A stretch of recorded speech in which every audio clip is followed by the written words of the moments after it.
Welcome to Time with the Word. I'm your host, Glenn Hawley, and with me today is Dr. Jared Pack. Jared is a professor of history at York University. He also teaches our college-age Bible class at East Hill. Welcome to the program, Jared. Thanks for having me, Glenn. This year at East Hill, we are reading through the Daily Bible, and our readings this week take us through mostly portions of Leviticus. I understand you have some thoughts that you want to talk about concerning the Sojourners in the Law of Moses. Absolutely.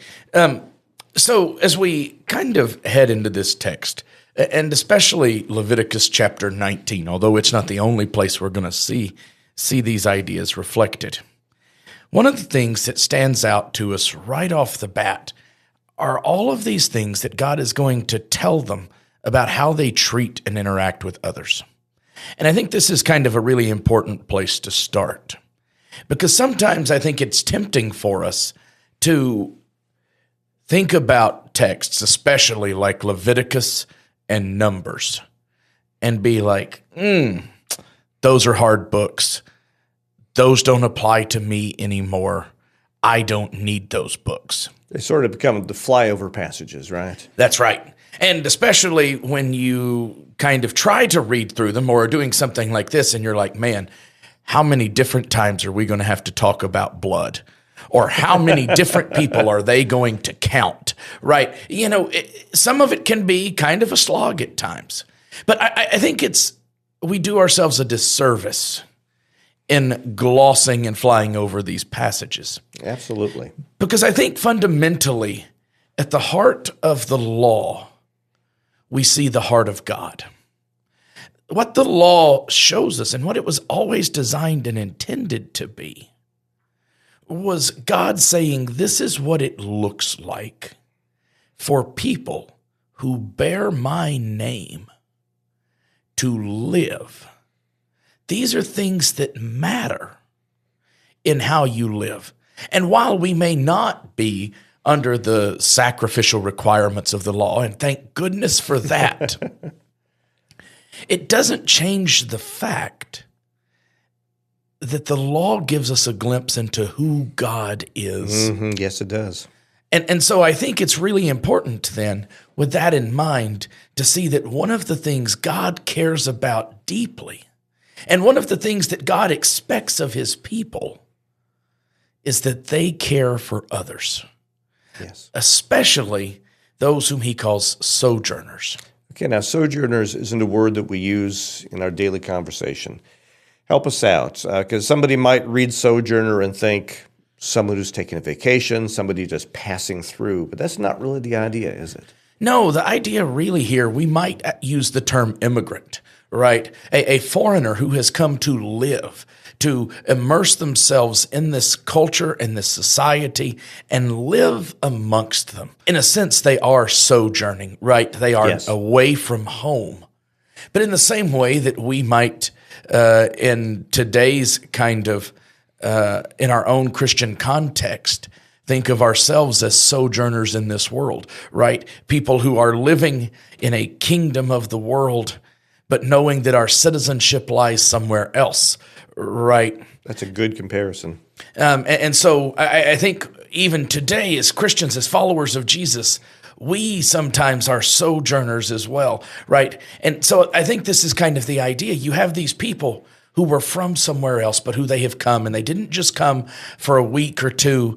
They're not just stuck there because of hard luck. Maybe they are, but for whatever reason, they have come to this place and they are trying to live and be there and be in this place, also knowing both themselves and those around them that, as we might say in the South, you're not from around these parts. But I think one of the things you point out is that these are people who have come here because there's something desirable in Israel. They have a different culture. They have a different kind of way of life, and they have embraced it. That's right. And again, this is part of the whole point, right? Part of what God wants his people to do in calling them to live under this law is that they would reflect God to the nations. Yes. That they would show something different to the people around them of what it means when you're living in covenant with Yahweh. And so as part of that, God says, you need to be mindful of those people. But he doesn't just do that because he thinks it's important. He also grounds it in Israel's own story. Repeatedly in these texts, we're going to see that he says, be gracious in how you treat the sojourners, for you were once sojourners in Egypt. And so if we think about that, right, the Israelites spend 400 years in Egypt. That's not a short vacation. No, it's not. Right, that is generation upon generation upon generation who knew nothing other than enslavement in Egypt. And in that time, we kind of saw the story change, right?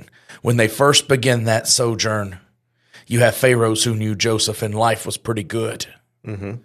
But the text tells us, right, as we open up the book of Exodus, in those days there arose a Pharaoh who no longer knew Joseph. It turned bad pretty quickly. And things turned bad. And all of a sudden the Israelites become a threat.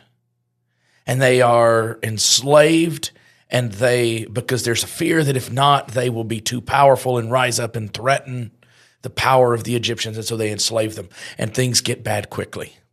And God says, you've seen what it looks like to be sojourners in a land where you are seen as evil, where you are seen as enemies.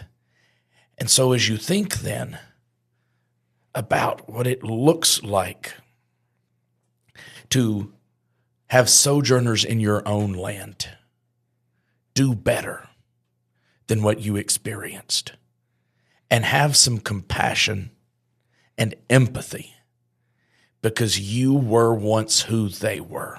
That's right. This is part of your history as well. And because of that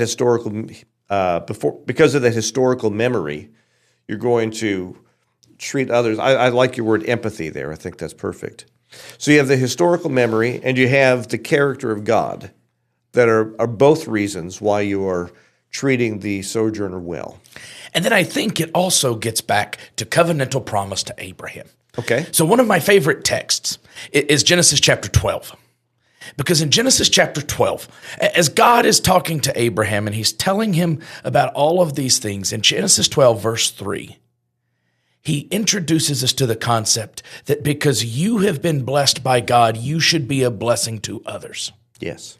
And so then as we come to Leviticus chapter 19, in verses 9 and 10, we find this text that may be a little strange to us, but he says, when you reap the harvest of your land, you shall not reap your field right up to its edge, neither shall you gather the gleanings after your harvest. And you shall not strip your vineyard bare, neither shall you gather the fallen grapes of your vineyard. You shall leave them for the poor and for the sojourner, for I am the Lord your God. We're going to see some similar ideas over in Deuteronomy as well, right, where he's going to tell them not to shake the olive trees after they harvest. And if they miss a stalk in the field, not to go back and get it, but to instead leave these things. So this is the gleaning law. The gleaning law, yes. You have the harvest going on, and the farmer, the one with the vineyard or the olive trees, he gets the majority of what he takes. That's what he grows. But always leave some things behind, whether accidentally or on purpose, so that others who aren't as well off as you can get some of that. That's right. And fundamentally, it's wrapped up in this idea that God has provided these things for you. Yes. And you have all that you need. And so by leaving these, you ensure that those who may not be as well off as you are cared for. That those, right, especially for the sojourner, imagine, right, even if you've ever traveled to a foreign country, not even to stay there, but just for a week on vacation, sometimes you can feel that isolation, right? Yes. You don't know the language. You're struggling to figure out how to get around.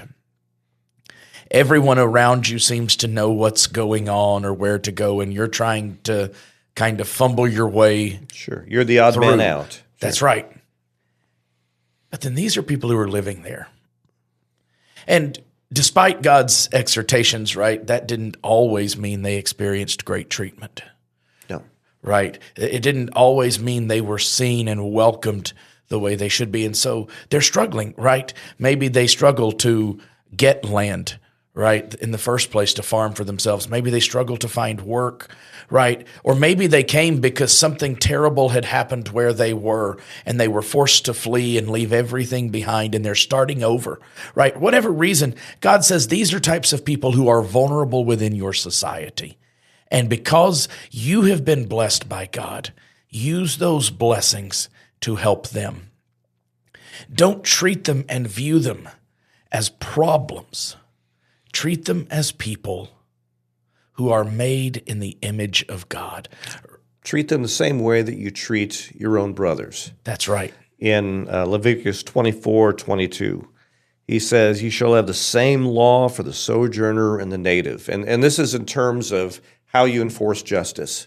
You don't treat the sojourner more harshly than you treat your own people. You treat them fairly across the board. That's right. And in doing so, this law really offers protection for the sojourners, right? Yes. This is God saying, these people who may not be from among your tribes, right? These people deserve the same care and compassion and justice that you expect of yourselves, because they are here living among you. Now, it is placing some religious and civil responsibility on the sojourners as well. All right, talk about that. Right? It's not absolving them, right? It says they're going to be held to the same standards, right, that everyone else is. For instance, they can't work on the Sabbath. Right. If they're going to offer sacrifices, then they have to offer the same kind of sacrifices. Same kinds of sacrifices, right, meet the same types of things. They're going to be governed by the same expectations, right, of how you treat people, right? But it also means that as part of that, they are offered the same protection. They're not this subclass of people who are to be demonized and cast aside, right? In fact, I think it's really rather telling that in this conversation about sojourners, we're going to see here in Leviticus 19 a couple of really big things. Starting in verse 17, he says, "You shall not hate your brother in your heart, but you shall reason frankly with your neighbor, lest you incur sin because of him. You shall not take vengeance or bear a grudge against the sons of your own people, but you shall love your neighbor as yourself. I am the Lord." And then we skip down to verse 32, verse 33 rather, and he's going to take this further. "When a stranger sojourns with you in your land, you shall not do him wrong. That's right. You shall treat the stranger who sojourns with you as the native among you, and you shall love him as yourself, for you were strangers in the land of Egypt. I am the Lord your God." Here in this context, we're going to see God introduce what Jesus will call the second greatest commandment of all. Love your neighbor as yourself. Love your neighbor as yourself. And he says that starts by loving the poor and your brother, right, within you. But he continues and he says, but it doesn't stop there. That's right. It also includes the stranger, the sojourner, the immigrant. And he says, do not do him wrong, but rather treat him as the native among you and love him as yourself. That's the amazing part there. Love the stranger among you, love the sojourner among you as you love yourself. And it's remarkable. I mean, and we know Israel's going to struggle with this, right? Yes. Because when we get to the New Testament, to the teachings of Jesus, Jesus tells a parable in response to this question, "Teacher, who is my neighbor?" And Jesus intentionally sets it up so that the guy they would least expect to be the neighbor is the Samaritan, the foreigner, the enemy. And you have to know when he asks the question at the end of the parable, so who was this man's neighbor? That it is a very begrudging acknowledgement. He doesn't even acknowledge him as the Samaritan. No, the lawyer never says Samaritan. Never says Samaritan. He says the one who showed compassion. That's right. He can't even bring himself to say it was the Samaritan. Yes. Right? So we know this is a tough thing. Right? We get that. It was tough in the days of Jesus. It was tough in the days of Moses. And it is tough in the days of the 21st century. But I think this is fundamentally an expectation that God is communicating. If we truly believe that the law gives us a glimpse into the heart of God, well, then when he says, love your neighbor as yourself, and Jesus says, this is the second of all the great commandments, it's really abundantly clear that that means not just those who are like us, not just those who are from here, but also the sojourner, the stranger, because they are made in the same divine image of God that we are. Amen. The church has a chance to lead the way in this, and we should be. Absolutely. So, Jared, I appreciate your being here today and talking with us about the sojourner who is on God's heart. This has been Time with the Word. And thank you for visiting with us today. If you like what you listened to today, subscribe with us.